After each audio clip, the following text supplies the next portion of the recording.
Chapter 9. Quickly and generously repair mistakes as a tool to get more sales after sales. Quote, great customer service does not come by chance. It is the result of training and ensuring there are enough assistants to serve the customers. By Theo Paphitis, he is a Greek Cypriot British retail magnate and entrepreneur. He is best known for his appearances on the BBC Business Programme. Dear faithful reader, as always, it's a great that we meet again in yet another chapter. In this book's section, we need to talk about overcoming mistakes committed by ourselves or our company. It's a game changer for increasing our business, especially sales after sales. Whether you like it or not, mistakes do happen. When they do, don't brush them off or ignore them. A mistake is an opportunity to demonstrate great customer service. Believe me, everybody makes mistakes, but the worst thing you can do is hide them. So, we need a strategy for handling mistakes and communicating them to clients. Basically, it will prevent the customers to cause more problems. Hence, in this chapter, it is important to highlight some critical points. Alright.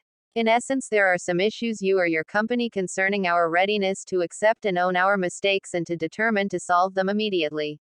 True. Another pressing area is our ignorance, all kinds problems which must be faced squarely. Especially when we as sales professionals must be made aware of such common and glaring mistakes committed by your company.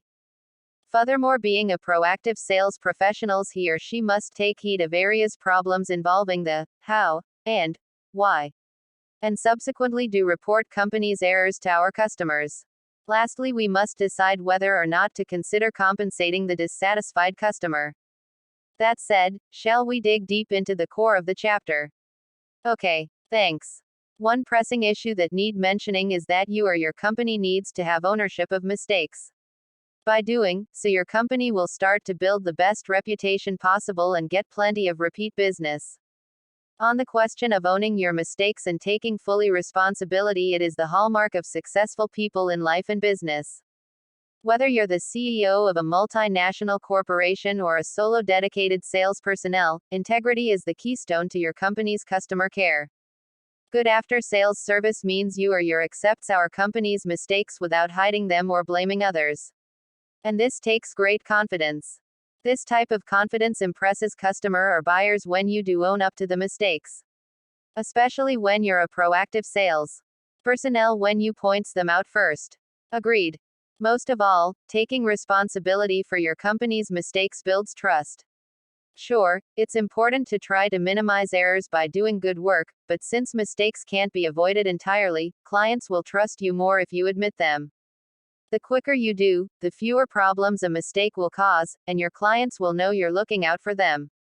Sometimes there is need to accept some common mistakes committed by you or your company in one way or other, and without us realizing them.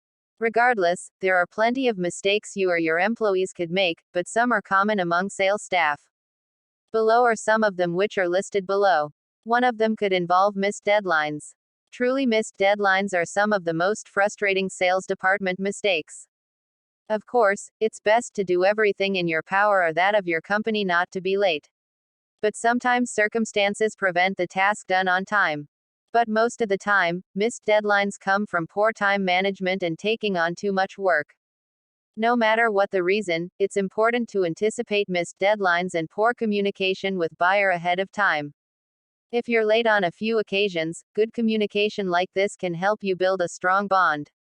On the other hand, do be careful. No matter how well you communicate, if you're consistently late, buyers will take note and may move on to other sellers. Sales orders and other related documentations are more often than not incurs through copy errors and typos. They are probably the most common salespeople mistakes. If you find yourself or your processing staff is making a lot of errors and causing buyers to send back goods too often, it could be viewed as bad after-sales service. Needless to say, there is yet another mistake arising from misunderstanding, misalignment of company business goals. Sometimes mistakes are even bigger. Have you ever arranged to close a sales order to a company only to have it summarily rejected? This is frustrating for both sides, and some clients will look elsewhere to get the right product. You probably won't get paid for your sales effort in this case. So it's a good idea to avoid it. Miscommunication is another pitfall here. If this happens, you should immediately offer to restart the selling process. But do not postpone for the next appointment. Instead, set up a quick meeting to go over exactly what is needed and get on the same page. For some sales orders, you may want to get feedback while in the selling progress. This can help you or your firm get on track before it's too locked in. Incidentally, this chapter is incomplete if we do not know how to own up to our mistakes. In reality, owning up to mistakes is easy. There is no trick, there's nothing to figure out or manipulate. Simply tell the truth without any reason or excuse. Sorry I'm late is a power move. Adding a reason like, traffic was awful, places responsibility elsewhere, diminishing that power. So, when it comes to communicating mistakes, stick to the facts and be proactive. If you know something has been done wrong, don't wait for a client to point it out. If the business deal is more complex, you may have to ask for the customer's advice on how to proceed. If a buyer points out a mistake you didn't notice, don't take it personally or make an excuse. To be truthful, here is another great tip worth knowing. Keep in mind, any reason for your mistake will be perceived as an excuse.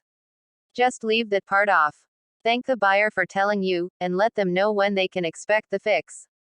When faced with such a situation, react only when you have calmed down.